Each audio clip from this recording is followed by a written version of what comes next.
১৯৯৭ সালের এক ভোরে মুম্বাইয়ের জুহু সমুদ্রতটে আকাশের ফিকে আলো ফুটছিল, আর ঠিক সেই সময় এক তরুণ নিঃশব্দে হেঁটে বেড়াচ্ছিল বালির ওপর। তার চোখে ঘুম ছিল না, ছিল অদ্ভুত এক ভয় এবং দৃঢ়তা।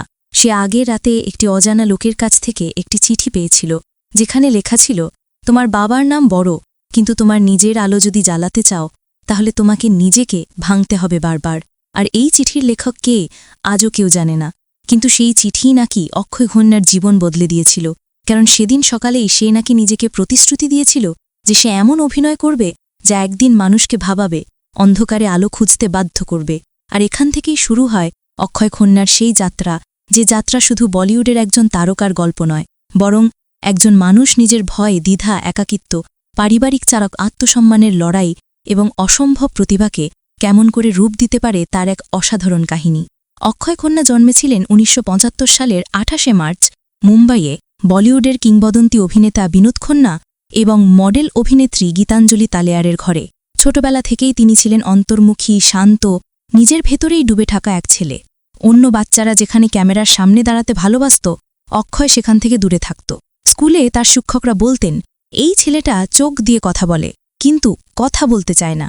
হয়তো তখনই তার মধ্যে জন্ম নিচ্ছিল সেই অভিনয়ের গভীরতা, যা পরে তাকে বলিউডে আলাদা জায়গা করে দেবে। কিন্তু তার শৈশব মোটেও সহজ ছিল না। তার বাবা বিনোদ খন্না সেই সময় ওশো আশ্রমে গভীরভাবে জড়িয়ে পড়েন, আর সেই সিদ্ধান্তে পরিবারের দূরত্ব তৈরি হয়। অক্ষয় প্রায়শই বাবার অনুপস্থিতি অনুভব করতেন, আর ভাই রাহুলের সঙ্গে বড় হওয়ার সময় তার মনে এক ধরনের শূন্যতা কাজ করত, যা তাকে আরও নীরব করে তোলে। এই নীরবতা কখনো কখনো তাকে এমনভাবে আঘাত করত যে সে নিজের ঘরের দরজা বন্ধ করে ঘণ্টার পর ঘণ্টা বসে থাকত আর নিজেকে প্রশ্ন করত, আমি কে, আমার কণ্ঠ কোথায়? হয়তো সেই একাকিত্বই তাকে অভিনয়ের পথে ঠেলে দেয়, কারণ অভিনয় হলো সেই জায়গা যেখানে মানুষ নিজের আসল কণ্ঠ খুঁজে পায়, নিজের ভেতরের লুকানো শব্দগুলো বের করে আনতে পারে। বড় হওয়ার পর অক্ষয় ভর্তি হন কিশোর নমিত কাপুর অভিনয় বিদ্যালয়, যেখানে তার ভেতরের প্রতিভা প্রথম চেনা পড়ে। অভিনয় প্রশিক্ষকরা বলতেন, এই ছেলেটা চরিত্রে ঢোকার আগে অনেকক্ষণ চুপ থাকে, কিন্তু একবার ঢুকে গেলে বের করে আনতে কষ্ট হয়। অন্য ছাত্ররা যেখানে বাইরে গিয়ে আড্ডা দিত, অক্ষয় ক্লাস শেষে একা বসে পর্যবেক্ষণ করতেন মানুষের মুখভঙ্গি, হাসি, কান্না, ভয়, এই সব কিছু। সে বুঝে গিয়েছিল ভালো অভিনয় মানে শুধু ডায়ালগ বলা নয়, বরং মানুষের গভীর আবেগ বোঝা। আর এই বোঝার ক্ষমতাই তাকে পরে বলিউডে এক অনন্য অভিনেতায় পরিণত করবে। ১৯৯৭ সালে তার প্রথম ছবি হিমালয় পুত্র মুক্তি পায়। ছবিটি খুব বড় হিট হয়নি, কিন্তু বলিউড লক্ষ্য করল নতুন এক অভিনেতা এসেছে যার চোখে অদ্ভুত এক তীব্রতা, যা শুধু নায়ক হওয়ার জন্য নয়, বরং চরিত্রের আত্মাকে স্পর্শ করার জন্য তৈরি। তারপর আসে বর্ডার ১৯৯৭।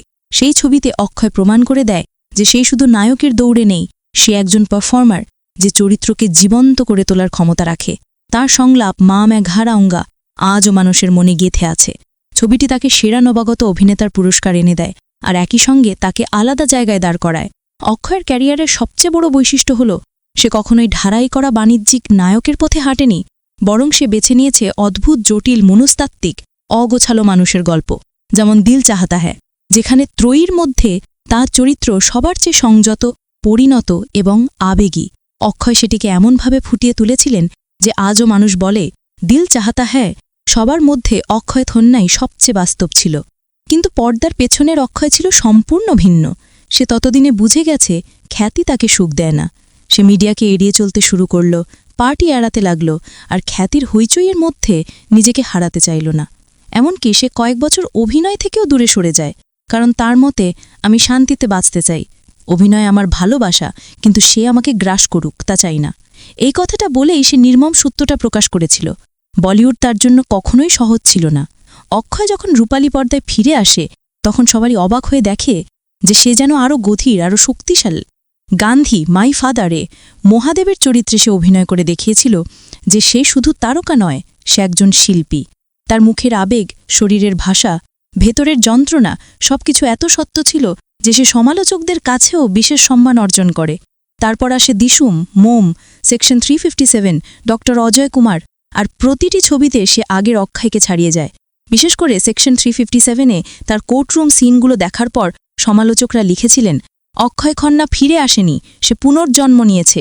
ক্যারিয়ারের উজ্জ্বল দিক যেমন ছিল, ব্যক্তিজীবন ততটাই রহস্যময়। অক্ষয় কখনো বিয়ে করেননি, সম্পর্কে জড়ালে ওটা কখনো প্রকাশে আনেননি। সে নিজের ব্যক্তিগত জীবন নিয়ে বলতে পছন্দ করে না। তার এক ক্লোজ ফ্রেন্ড একবার বলেছিলেন, অক্ষয় মানুষের খুব কাছাকাছি যায় না, কারণ সে মানুষের আবেগ খুব গভীরভাবে অনুভব করে। এটা তার শক্তি, আবার দুর্বলতাও। এই রহস্যময়টা তাকে আলাদা করে তোলে। অনেকে বলে অক্ষয় আসলে এক পুরনো আত্মা, যে বর্তমান পৃথিবীর গোলমাল পছন্দ করে না। যখন বলিউডের তারকারা সোশ্যাল মিডিয়া নিজেদের প্রচারে ব্যস্ত, অক্ষয় তখনও নিজের মতো থাকে, নিরিবিলি জীবন বেছে নেয়। যেন ক্যামেরার বাইরে সে আলাদা এক জগতে বাস করে। তার বাবা বিনোদ খন্নার মৃত্যুর পর অক্ষয় ভেঙে পড়েছিলেন, কারণ সেই মানুষটা তার জীবনে যতটা অনুপস্থিত ছিলেন ততটাই গভীর ছিলেন। এই মৃত্যু অক্ষয়কে আরও নীরব করে তোলে। সে কয়েক মাস কাজ করেনি, নিজেকে সময় দিয়েছিল।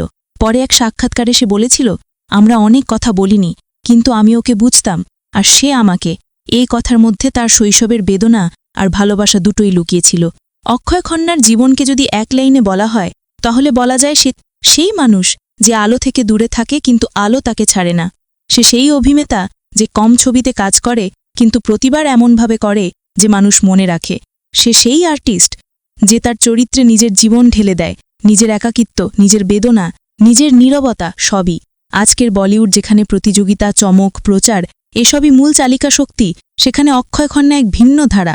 সে যেন বলেই দেয়, তুমি শুধু সত্য অভিনয় করো, বাকিটা সময় নিজেই ঠিক করবে। আর আজ এত বছর পর যখন মানুষ তার নাম শোনে, তখন তারা তাকে শুধু অভিনেতা হিসেবে দেখে না, বরং দেখে এক গভীর শিল্পী, যে ক্যামেরার সামনে যতটা শক্তিশালী, ক্যামেরার বাইরে ততটাই নীরব। এই নীরবতাই তার জাদু। এই জাদুই তাকে অক্ষয় খন্না বানিয়েছে বলিউডের সবচেয়ে রহস্যময়, সবচেয়ে নিবিড়, সবচেয়ে মন ছুঁয়ে যাওয়া অভিনেতাদের একজন।